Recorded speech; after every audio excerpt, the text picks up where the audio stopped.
और चलिए सबसे पहले बात आस्था, भक्ति और विश्वास के रंगों की कर लेते हैं। बाबा बागेश्वर की एकता यात्रा आखिरी चरण में पहुंच गई है। आज यात्रा का 8वां दिन है। 8वें दिन भी भक्तों में उसी तरह का जोश, उमंग और आस्था है जैसे कि पहले दिन बनी हुई थी। या कहें भक्तों का उत्साह भी वैसे ही लगातार बढ़ता जा रहा है जैसे यात्रा आगे बढ़ती जा रही है। भक्तों का उत्साह भी नई ऊंचाइयां छू रहा है। रास्ते भर जय सियाराम और बागेश्वर धाम के जय जयकार गूंज रहे हैं। यात्रा के बीच बिगड़ती सेहत एक बड़ी चुनौती बनकर सामने आई, लेकिन बाबा के जज्बे के सामने इस चुनौती ने भी घुटने टेक दिए।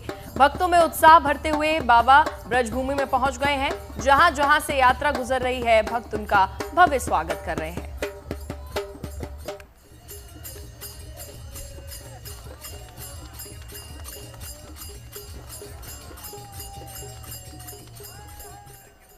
बाबा बागेश्वर का काफिला धीरे धीरे अपनी मंजिल की तरफ बढ़ रहा है। ऐसे में पदयात्रा के दौरान बाबा बागेश्वर लोगों को इस यात्रा का मकसद भी बताते नजर आए। देखिए,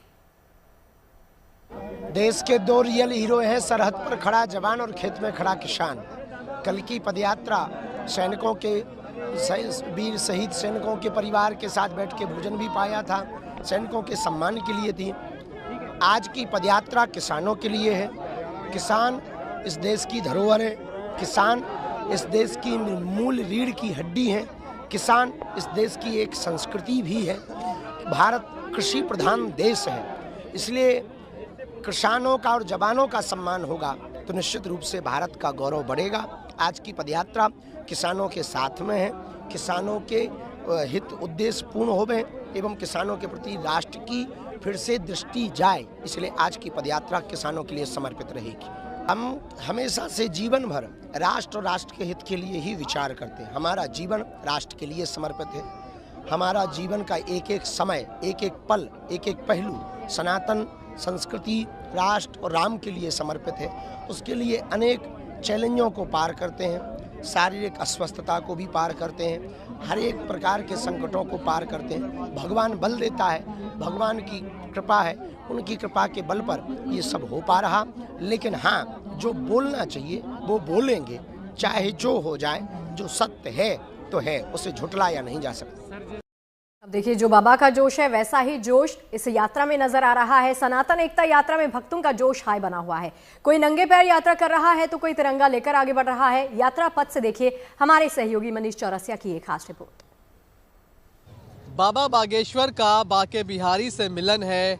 8वां दिन है आज पदयात्रा का और कोशी कला से यात्रा शुरू हो चुकी है। यहाँ से आज पहुँचेगी छाता, लेकिन उसके पहले आप देखिए जो तस्वीरें हैं वो अभी भी बेहद शानदार बनी हुई है। यहाँ से लगभग 51 किलोमीटर दूर है वृंदावन और 51 किलोमीटर दूर है बाके बिहारी। लेकिन उसके पहले किस तरह से यात्रा में लोग लगातार आगे बढ़ना शुरू हो गए हैं। जयकारे सुबह से ही लगने शुरू हो गए हैं। जोश, उत्साह बड़ों का, बुजुर्गों का अब तक बना हुआ है। हाँ जी, कैसी हैं आप? अच्छे हैं, कोई दिक्कत तो नहीं? कोई दिक्कत नहीं। जब तक बाबा साथ है कोई दिक्कत नहीं है। जब तक प्रभु रामचंद्र जी साथ में है, वीर बजरंगबली जी साथ में है, तब तक कोई दिक्कत आने की समस्या नहीं है। जी, इतने नाजुक हो के बुखार में पैदल चल रहे हैं तो हम लोग को क्या दिक्कत होगी? नहीं, बहुत अच्छा लग रहा है, बहुत सुंदर, इतना आनंद आ रहा है ना, इतना आनंद बरस रहा है, कह नहीं सकती। जय की जय, बालाजी महाराज की जय, महाराज जी की भी जय। बाबूजी, पैरों में दर्द तो नहीं हो रहा? पैरों में दर्द बिल्कुल नहीं हो रहा है, सही चल रहा है, यात्रा सही कर रहे हैं। और जब से बागेश्वर धाम से जुड़े हैं तो उसे बहुत बड़ा आराम है, बिल्कुल अटैक पर गया। हरियाणा से यूपी में आ गए। यूपी वालों की सेवा अच्छी लग रही? बहुत बढ़िया लग रही है, अच्छी, बहुत अच्छी थी। हरियाणा वाली की भी सेवा अच्छा थी, मध्य प्रदेश की भी सेवा अच्छी थी, हमारे उत्तर प्रदेश की भी ब्रजवासियों की सेवा अच्छी है। बहुत बढ़िया, ब्रजवासियों की सेवा पसंद आ रही है और लोग इस तरह से देखिए, अब तिरंगा भी है। कैसी हैं आप? मैं तो ठीक हूँ बेटा, हम बहुत खुश हूँ। हमारी भारत आगे बढ़े। हमारी धीरेन्द्र कृष्ण शास्त्री बहुत मेहनत कर रहे, वो आगे बढ़े, हमारी हिंदू एक हो जाए, हमारी राष्ट्र सब लोग भगवा ध्वज लेकर चल रहे हैं, आपने तिरंगा चुना, क्यों? हम तिरंगा इसलिए लिया, हम जब छोटे थे तब से ही हम देशभक्त हैं, हम देश प्रेमी हैं। हाँ, और देश का ही काम हो रहा है, इसलिए लहरा दीजिए फिर एक बार अच्छे से। जय श्री राम। देखिए आप इस तरह से तमाम लोग यात्रा में अपनी भावना लेकर चल रहे हैं। हाथ में धीरेन्द्र शास्त्री जी का फोटो है। ये तस्वीर इसी तरह हाथ में थामे थामे दिल्ली से वृंदावन तक जाएंगी। जी हाँ, जय श्री राम। जी हाँ। क्यों रखा है फोटो हाथ? बाबा जी हमारे प्रिय हैं और बाबा जी नेक विचार को लेके निकले हैं और विशेषकर गौ के लिए संवेदनशील हैं, वो हमारा विषय है। अभी देखा मैंने कि आप इनके कंधे पर हाथ रख के चल रही थी। थकावट हो रही है क्या? दिक्कत हो रही? हाँ, जी हाँ, जी हाँ, पैरों में दिक्कत है, सूजन है। जी हाँ, दिक्कत बहुत है, लेकिन हमारे गुरुजी चल रहे हैं इस पीड़ा से, तो हमारे कोई दिक्कत नहीं।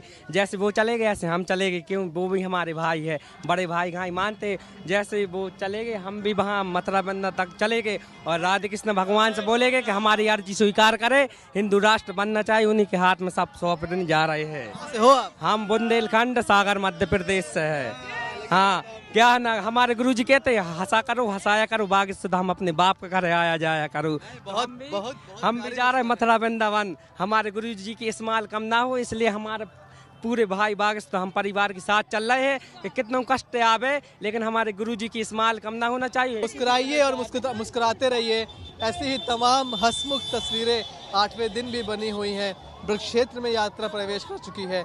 यूपी के रंग दिखाई पड़ रहे हैं, ब्रज की संस्कृति दिखाई पड़ रही है और अब वक्त बहुत कम बचा है, दूरी बहुत कम बची है जब बागेश्वर का बाके बिहारी से मिलन होगा। कैमरामैन शैलेंद्र के साथ Manish Aurasiya, good news today, Kosi. देखिए, बागेश्वर धाम पीठाधीश्वर धीरेन्द्र कृष्ण शास्त्री की पदयात्रा में शामिल लोगों का उत्साह चरम पर है, तो साथ ही साथ पूरे रास्ते में भी आम लोग उनके दर्शन पाने के लिए काफी ज्यादा उत्साहित हैं। लिहाजा यात्रा जहां से भी गुजरती है वहां भारी भीड़ जुटती है और उनका भव्य स्वागत होता है।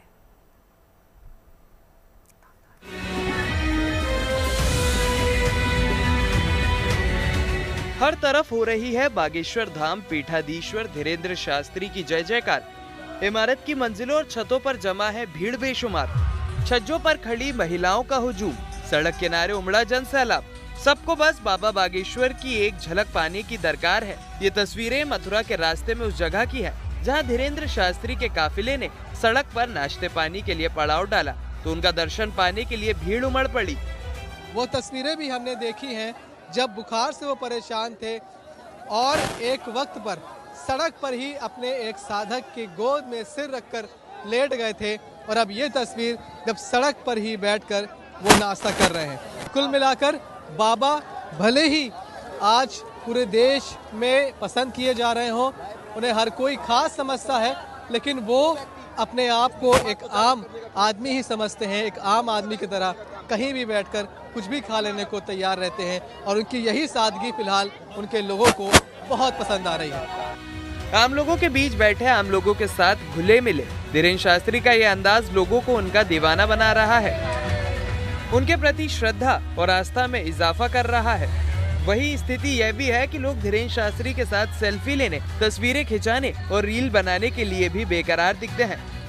यात्रा के 7वें दिन कोसी में अपने पड़ाव के दौरान धार्मिक समागम को संबोधित करते हुए धीरेन्द्र शास्त्री ने इस पर चुटकी लेते हुए क्या कहा, जरा सुनिए। दिखनी चाहिए, सेवादार नहीं दिखना चाहिए, भक्त को छिपना चाहिए, भगवान को छपना चाहिए। पर वर्तमान तो रील का है। आजकल कोई रील ना ले तो वो मिलो भाव नहीं माना। हमारे पास दिन भर आउट आदमी पाँव पड़त, पहले रोज जब हमें लगना बड़ी श्रद्धा है, देखो लो रवाखन में आंसू है, बड़ी निष्ठा है, मानो गुरु जी फोटो लीजिए। तब हमें लगता है कोई अलगा निष्ठा नहीं है, इंस्टाग्राम का ये नौटंकी चल रहा है। हाँ, खैर वो भी ठीक है, रील बनाना चाहिए, बुरा ना मानना कि कल से तुम लोग बंद कर दो।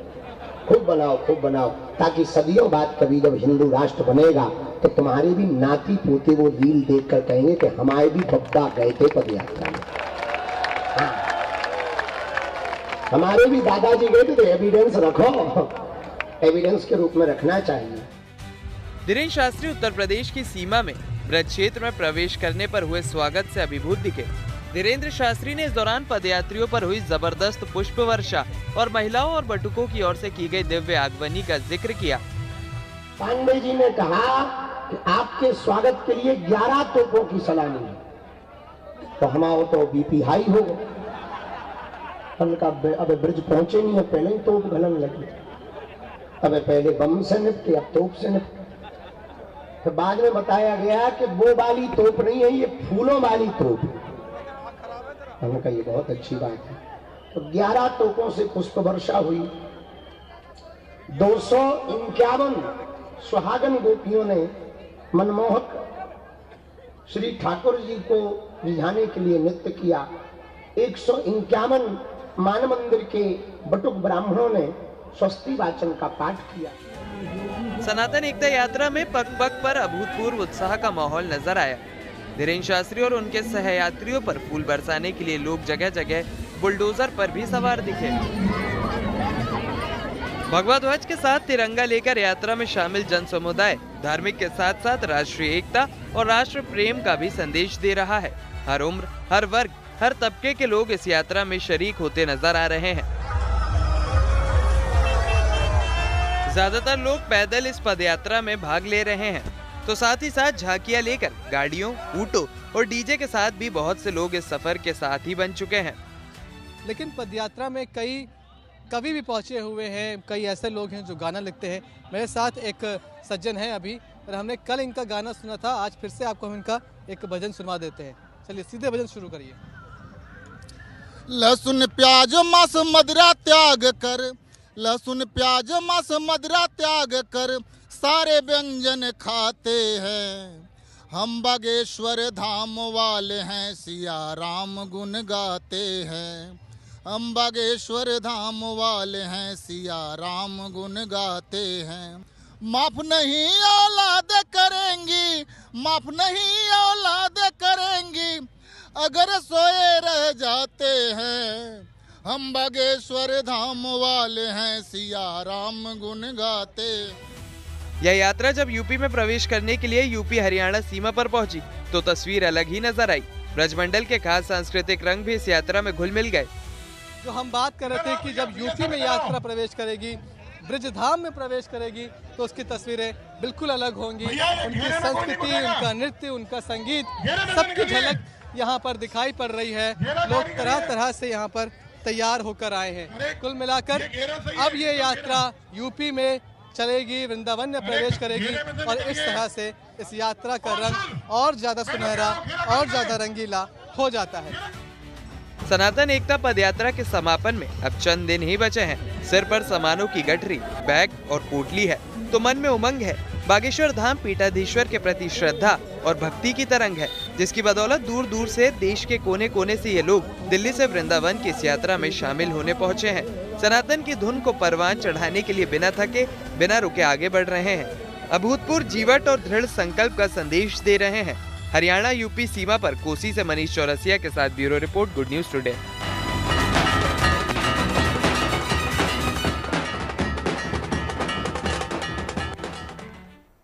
और देखिए 2 दिन बाद इस यात्रा का समापन बांके बिहारी जी के दरबार में जाकर होने वाला है। यात्रा को लेकर लोगों में बेहद उत्साह। बागेश्वर धाम की तरफ से चल रहे भक्तों के लिए सभी जरूरी इंतजाम भी रास्ते में किए गए हैं। देखिए जरा।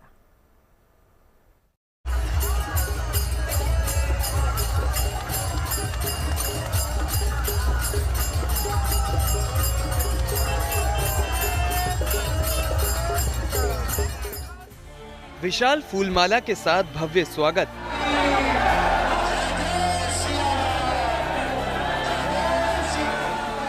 भगवा झंडों के साथ उमड़ा जनसैलाब। ये तस्वीरें मथुरा में कोसी कोटवन बॉर्डर की हैं। बागेश्वर धाम पीठाधीश्वर पंडित धीरेन्द्र कृष्ण शास्त्री की सनातन एकता यात्रा ब्रज क्षेत्र में पहुंची तो बड़े ही शानदार तरीके से आगमनी की गई। कोसी कोटवन बॉर्डर पर फूल बरसाकर लोगों ने यात्रा का स्वागत किया।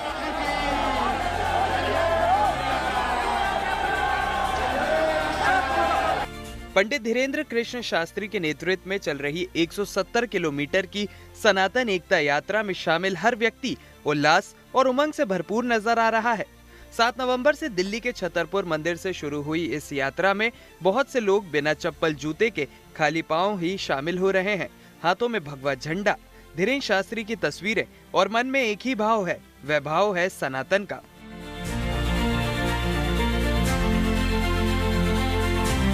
तो इस तरह के जो कटआउट हैं, जो श्रद्धालु हैं, जो चल रहे हैं इसमें, उनके जो अनुयायी इस तरह के कटआउट लेके बड़ी संख्या में जो लोग हैं, इस तरह ये यात्रा आ रही है और मथुरा की तरफ धीरे धीरे बढ़ रही है। तमाम उनके जो 7 लोग समर्थक चल रहे हैं इस यात्रा में, सनातन पद यात्रा में सहयोग कर रहे हैं, तो वो लोग साथ मौजूद हैं और ब्रज में यात्रा पहुंच गई है और ब्रज में इसका स्वागत बड़े अच्छे तरीके से और बड़े धूमधाम के साथ किया जा रहा है।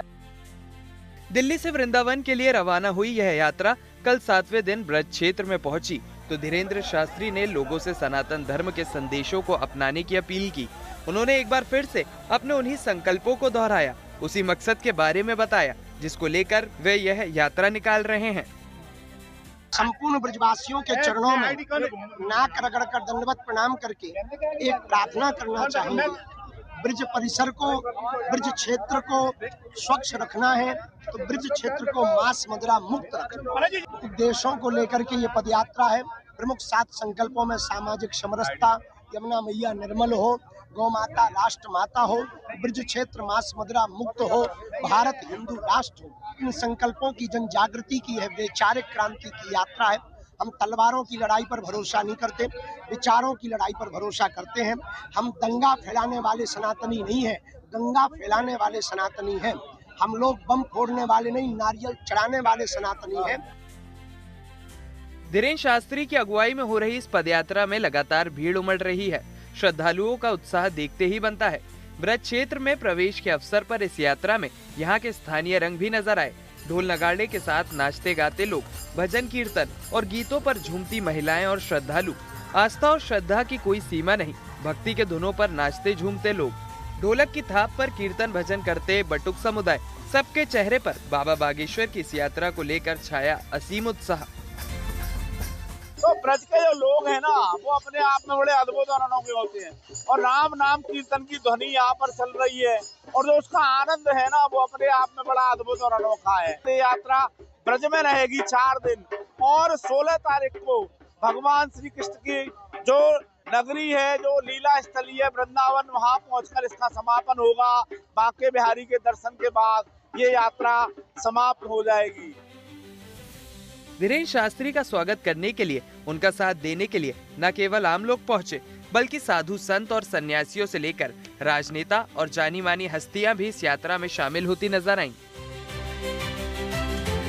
देखिए, ब्रज भूमि तो भगवान कृष्ण और राधा की भूमि है, ये तो प्रेम की भूमि है। यहाँ तो कण कण में राधा की और भगवान कृष्ण की क्रियाएं हैं। यहाँ उनके क्रंदन है। यहाँ तो हर आदमी धार्मिक है, हर आदमी सनातन को मानने वाला है। बेहद जोश है, बहुत उमंग है, बहुत उत्साह है। प्रशासनिक इंतजाम समस्त किए गए हैं और यहाँ हर कोई घर ऐसा नहीं है जिस घर से सनातन यात्रा में शामिल होने के लिए ना आए। ब्रज क्षेत्र में पहुंचने पर धीरेन्द्र शास्त्री ने लोगों का आभार जताया और कहा कि इस यात्रा का मकसद विचारों में बदलाव लाना है। ये सबसे बड़ा विषय है। हमारे तन की तबीयत जरूर खराब है पर दिल बहुत मजबूत है और अब संतों का और ब्रजवासियों का आशीर्वाद मिला। अब ब्रज में आ गए हैं आप? बिल्कुल आ गए हैं, ये हमारा सौभाग्य है। हजारों ब्रजवासियों ने आशीर्वाद देकर, दाऊ दादा का आशीर्वाद मिला, कोटवन वाले पूज्य मोनी जी महाराज जी का आशीर्वाद मिला, पूज्य श्री मृदुलकांत जी महाराज जी का आशीर्वाद मिला। हमारे साथ में जगत गुरु भगवान तो बाहें पकड़ करके ही चल रहे। जिनके हाथ को महात्मा पकड़ लेते हैं, परमात्मा उन्हें कभी छोड़ता नहीं। सभी यात्राएं निश्चित रूप से अपने अपने उद्देश्य से हुई। हमारा उद्देश्य स्पष्ट रूप से है, राज सत्ता से देश का उतना सुधार नहीं हो सकता है, धर्म सत्ता से ही हो सकता। इसलिए राज सत्ता को पीठ दिखाई, धर्म सत्ता को मुख। कोसी मंडी में रात्रि विश्राम के बाद यात्रा का अगला पड़ाव ग्राम तुमोला में होगा। वहां से होते हुए ये यात्रा मथुरा की ओर बढ़ेगी। खबर है कि वहां पर एक धर्म सभा के भी आयोजन की योजना है, जिसमें धीरेन्द्र शास्त्री हिंदू एकता, गौ संरक्षण और सनातन संस्कृति को आगे बढ़ाने के संबंध में लोगों को संबोधित कर सकते हैं। यात्रा के दरमियान धीरेन्द्र शास्त्री की सेहत भी बीच में खराब हुई, लेकिन उनका हौसला बुलंद है। और भगवान दया करेंगे, 2 दिन शेष बाकी है और ये एक वैचारिक क्रांति है हिंदुओं की एकता की, तो ये अनवरत चलती रहेगी जब तक तन में प्राण है। अंतिम श्वास तक जिएंगे हिंदुओं के लिए, मरेंगे हिंदुत्व के लिए। मेरा रंग रंग हिंदू, मेरा जीवन हिंदू, मेरा तन मन हिंदू, मेरा परिचय हिंदू। खास बात यह है कि अब तक धीरेन्द्र शास्त्री की इस यात्रा में लाखों लोग जुड़े हैं और दिल्ली से यूपी तक के सफर में यात्रा के हर पड़ाव पर बड़ी तादाद में लोगों के साथ उनका संपर्क हुआ, जिसको लेकर वे काफी उत्साहित नजर आते हैं।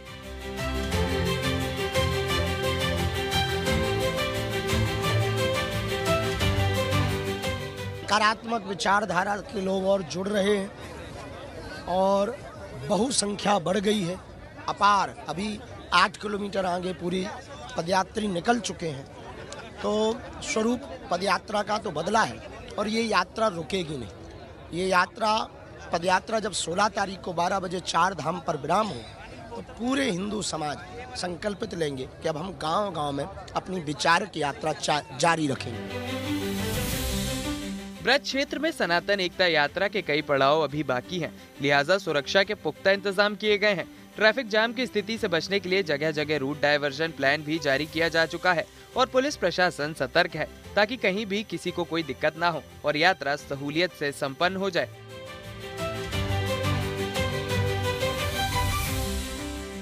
कोसी मंडी से मनीष चौरसिया के साथ मथुरा से Madan Gopal Sharma, good news today.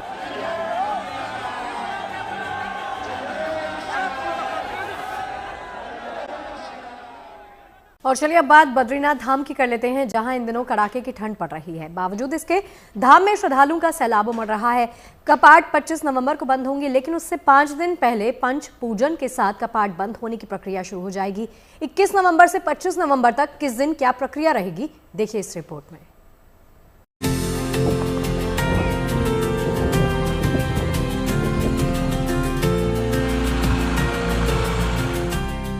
आस्था की रौनक है, भक्ति का उल्लास है। कड़ाके की ठंड है, लेकिन बद्रीनाथ धाम में दर्शन के लिए आ रहे श्रद्धालुओं में उत्साह की कोई कमी नहीं है। प्रचंड ठंड के बावजूद धाम में श्रद्धालुओं का सैलाब उमड़ रहा है। बड़ी संख्या में श्रद्धालु रोजाना दर्शन को पहुंच रहे हैं। बद्रीनाथ धाम में इस साल अब तक रिकॉर्ड 16 लाख से ज्यादा श्रद्धालु दर्शन कर चुके हैं, जबकि कपाट बंद होने में अभी 11-12 दिन बचे हैं। कपाट 25 नवंबर को बंद होंगे। अब भी 3 से 4 हजार श्रद्धालु रोजाना बाबा बद्रीनाथ के दर्शन को पहुंच रहे हैं, जिससे यात्रा के अंतिम चरण में भी रौनक बनी हुई है। बद्रीनाथ धाम के कपाट बंद होने के अब 12 दिन महज शेष रह गए हैं और बद्रीनाथ धाम में भले ही ठंड है, लेकिन श्रद्धालुओं का उत्साह देखते ही बन रहा है। हालांकि ठंड के चलते और अब अंतिम दौर की जो यात्रा है, उसमें यात्रा में थोड़ा सा कमी जरूर दिखाई दे रही है, लेकिन इस समय जो बर्फीली हवाएं चल रही हैं, मंदिर के आसपास का जो माहौल देख सकते हैं, एकदम भक्तिमय में दिखाई दे रहा है। हर कोई यहाँ पे आया हुआ और उत्साहित दिखाई दे रहा है। हर कोई फोटो यहाँ से अपने घरों को फोन कर बद्री विशाल के जो आज के दर्शन हैं वो करवा रहा है। अलग अलग प्रदेशों से यहाँ पे इस समय लोग पहुँचे हैं। ठंड है, इस समय गुनगुनी धूप है, थोड़ी सी राहत मिली है। अलग अलग जगहों से इस समय जो तीर्थयात्री हैं वो पहुँचे हैं। उत्तराखंड के तीनों धामों के कपाट बंद हो चुके हैं, जबकि बद्रीनाथ धाम की यात्रा अब अंतिम चरण में चल रही है। लिहाजा उत्सव और उल्लास का माहौल यहाँ भरपूर बना हुआ है। श्रद्धालु इसलिए भी खुश हैं, उन्हें बद्री विशाल के सुलभ दर्शन हो रहे हैं। बद्रीनाथ के दर्शन करने के बाद तीर्थयात्री गदगद दिखाई दे रहे हैं। मैं तो कहता हूँ कि अगर जिन लोगों को आना है भगवान के दर्शन करने के लिए, तो इस टाइम पर मेरे ख्याल से उचित समय है। आप आ सकते हैं, दर्शन कर सकते हैं, बहुत अच्छा है। भगवान के दर्शन तो कह ही सकते हैं कि आप इससे बेहतर कुछ हो ही नहीं सकता। दर्शन बहुत अच्छे हुए, बहुत कम भीड़ है। शाम को तो माइनस में टेम्परेचर है, 4 बजे के बाद बहुत ठंड है। हम कल शाम पहुँचे थे, सुबह हमने 9 बजे से दर्शन किए स्नान करके, बहुत अच्छा रहा, बहुत ही अति आनंद। बहुत जय बद्री विशाल। बद्रीनाथ धाम के कपाट बंद होने का काउंटडाउन चल रहा है। 25 नवंबर को कपाट बंद होने से पहले कपाट बंद होने की प्रक्रिया शुरू हो जाएगी। 21 नवंबर से पंच पूजन का दौर चलेगा। मंदिर समिति और प्रशासन की देखरेख में सभी धार्मिक अनुष्ठान विधि पूर्वक संपन्न किए जाएंगे। 25 नवंबर को बद्रीनाथ धाम के कपाट शीतकाल के लिए बंद होने जा रहे हैं। वहीं 21 नवंबर से पंच पूजाएं बंद के तहत जो सबसे पहले पंच पूजाओं का दौर शुरू होता है वो शुरू हो जाएगा। 21 नवंबर को सबसे पहले बद्रीनाथ धाम में गणेश जी के कपाट, जो कि बद्रीनाथ मंदिर के अंदर विराजमान रहते हैं, गणेश जी के कपाट बंद हो जाएंगे। 22 नवंबर को बद्रीनाथ धाम में केदारनाथ के रूप में विराजमान आदि केदारेश्वर के कपाट शीतकाल के लिए बंद होंगे। शिव भोलेनाथ को अन्नकूट दिया जाएगा और उसके बाद शीतकाल के लिए बंद कर दिए जाएंगे।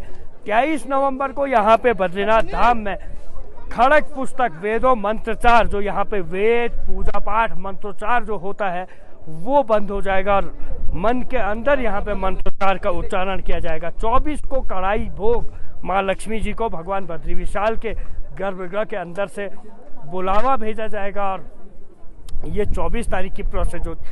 25 नवंबर को जो होगा बद्री विशाल के मंदिर के कपाट शीतकाल के लिए बंद होने से पहले माँ लक्ष्मी को स्त्री रूप में, जो यहाँ के पुजारी हैं रावल जी, वो स्त्री रूप रखेंगे, माँ लक्ष्मी जी के मंदिर में जाएंगे और वहाँ से माँ लक्ष्मी जी को अपने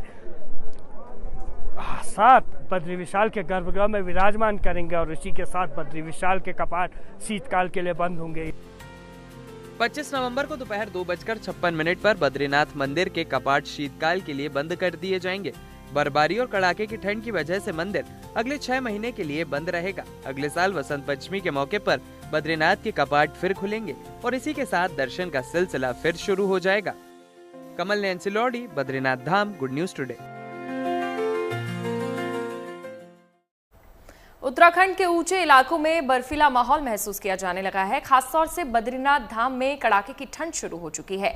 यहां पारा इतना नीचे गिर गया है कि नदी, नाले और झरने तक जमने लगे हैं। ऋषिगंगा झरना हो या फिर शेषनेत्र झील, सब कुछ जमकर क्रिस्टल बन गई है। रात के वक्त धाम में तापमान -8 से 10 डिग्री तक पहुंच रहा है।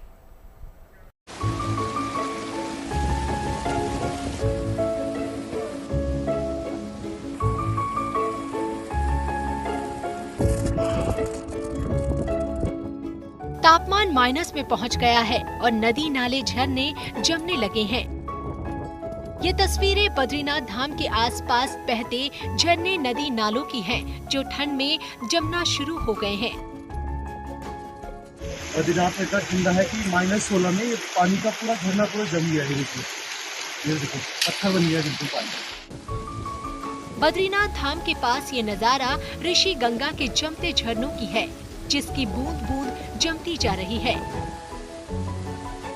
बद्रीनाथ धाम में लगातार पारा लुढ़क रहा है। -16 डिग्री तक अब पारा यहाँ पे लुढ़क चुका है। बद्रीनाथ धाम के ऋषि गंगा के समीप के ये झरने देख सकते हैं। यहाँ पूरे पहाड़ी पे मानो क्रिस्टल लगे हुए हो, इस तरह का यहाँ पे नज़ारा है। ये पानी की बूंद बूंद यहाँ पे बहती हुई दिखाई दे रही हैं। ये सब अब फ्रीज हो चुकी हैं, बर्फ बनकर जम चुकी हैं। एकदम कांच से आकार, ये इतना खूबसूरत दिखाई दे रहा है। हालांकि तस्वीरों में अगर देखें तो बेहद खूबसूरत, अपनी ओर आकर्षण करने वाला ये दृश्य है।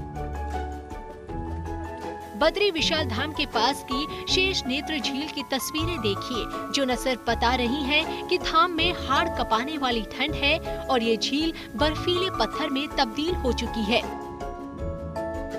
बद्रीनाथ धाम में आप कड़ाके की ठंड देखने को मिल रही है।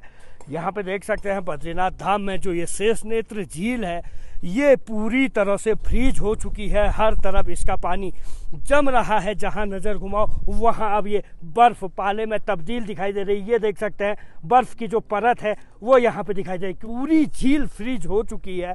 इतना ठंड इस समय -10 से 16 डिग्री तक बद्रीनाथ धाम में रात को तापमान लुढ़क रहा है। ऐसे में कहीं ना कहीं जो बद्रीनाथ धाम की यात्रा पे जो आ रहे हैं उन लोगों को इस समय कड़ाके की ठंड और हाड़ कपकपाने वाली सर्दी के सितम का सामना करना पड़ रहा है। इन दिनों यहाँ बर्फ के पहाड़, जमीन पर बनी बर्फ की सुंदर आकृतियाँ दिखाई दे रही हैं। ये तस्वीरें बामणी गांव के रास्ते में पेड़ों पर जमी बर्फ की है, जिसने पेड़ों को क्रिसमस ट्री में तब्दील कर दिया है। सुंदर ये नज़ारा देखने को मिल रहा है। हालांकि यह मोटी बर्फ की चादर एकदम बन चुकी है, एकदम बिल्कुल ये कड़क बन चुकी है, बर्फ क्रिस्टल जैसा, कांच जैसा आकार, और यहाँ नीचे भी पूरी तरह से पानी जो है वो बर्फ में तब्दील हो रहा है। लगातार बढ़ती ठंड के चलते इस समय पेड़ों पर भी ये एकदम क्रिसमस ट्री की तरह बर्फ जमी हुई, सजी हुई दिख रही है। इतना खूबसूरत ये नज़ारा है। और इधर जो रेलिंगों में ये बर्फ बनी हुई है ये बहुत ही शानदार दिखाई दे रही है। इसी से अंदाज़ा लगाया जा सकता है इस समय बद्रीनाथ धाम में किस तरह ठंड लगातार जो रात्रि का समय है बढ़ती जा रही है।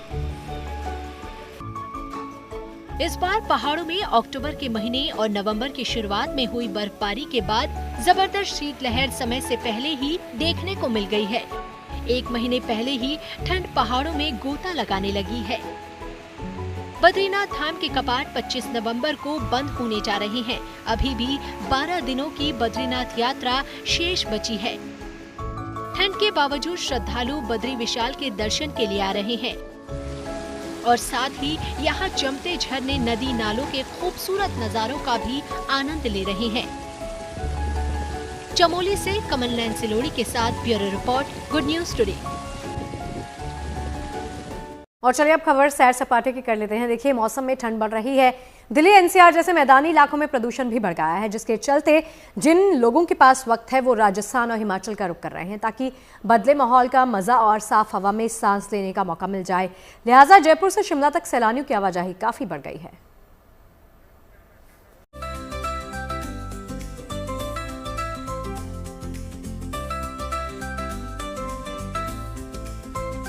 मौसम खुशगवार है तो भला इंतजार किस बात का।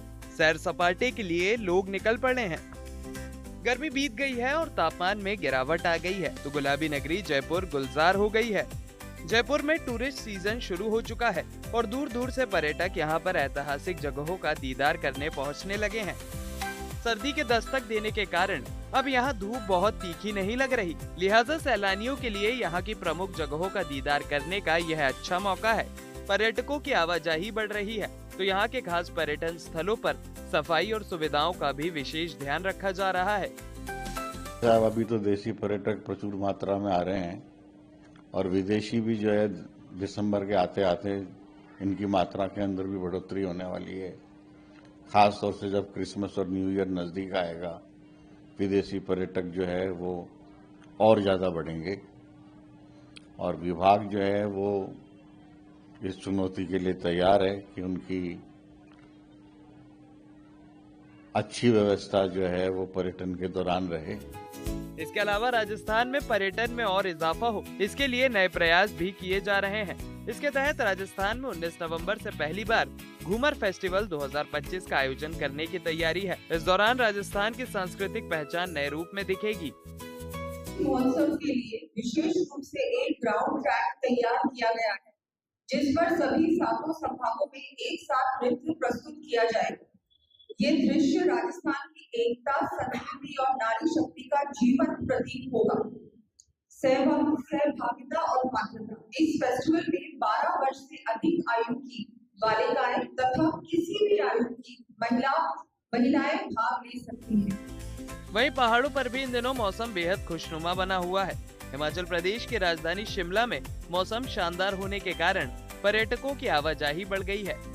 खासतौर से दिल्ली के प्रदूषण की मार झेल रहे लोग भी अब बड़ी तादाद में पहाड़ों का रुख करने लगे हैं।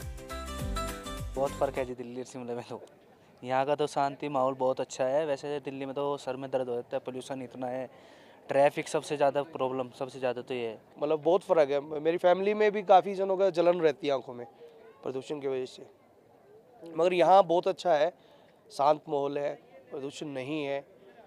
बहुत अच्छा लगा यहाँ के, बहुत बढ़िया लगा। जब आए तो उस समय तो ठंड लगी, जब चले तो ठंड थोड़ी सी कम महसूस है, पर ठंड है। शिमला में बहुत अच्छा मौसम है, देखा जाए तो हरियाली बहुत है, ठंड ठीक है, ज़्यादा नहीं है, इस हिसाब से मज़ा है, घूमने अच्छा चीज़ है ये शिमला। यही वजह है कि शिमला इन दिनों पर्यटकों की पहली पसंद बन गया है। इसके कारण हिमाचल के पर्यटन सीजन में अच्छे कारोबार की उम्मीद भी जग गई है। बेशक ठंड थोड़ी बढ़ रही है, लेकिन लोगों के जोश और उत्साह के आगे वह बेअसर ही दिख रही है। शिमला से विकास शर्मा और जयपुर से विशाल शर्मा के साथ bureau report, good news today.